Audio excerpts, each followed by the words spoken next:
Hello, everyone. Today I will guide everyone how to convert MP4 files to MP3 files using VLC Media software. Who doesn't know how to download and install VLC Media software? I also made a video on how to download VLC Media to your computer. I will put that video link below the video description. Please click to see. Then first, we will open the VLC Media software.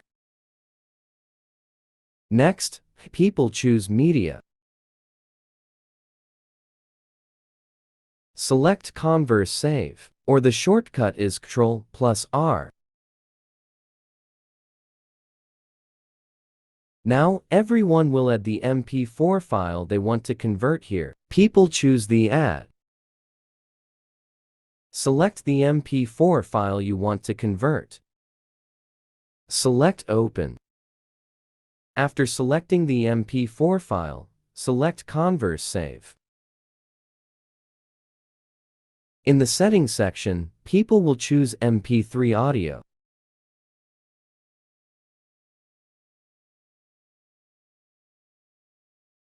Next, everyone will choose where to save the file.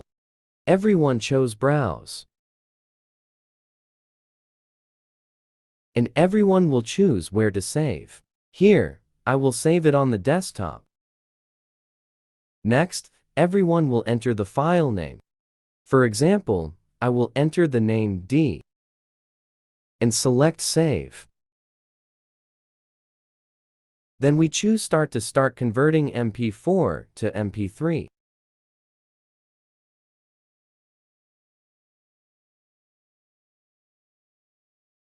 After the VLC Media software finishes running, we will successfully convert MP4 files to MP3 files. I will pull it in to test it out. So I have made a promise to everyone how to convert MP4 files to MP3 files with VLC Media. Everyone watched the video and found it interesting. If you find it useful, remember to give me a like, one share, one channel subscription. Thank you very much, everyone. Hello, and see you again.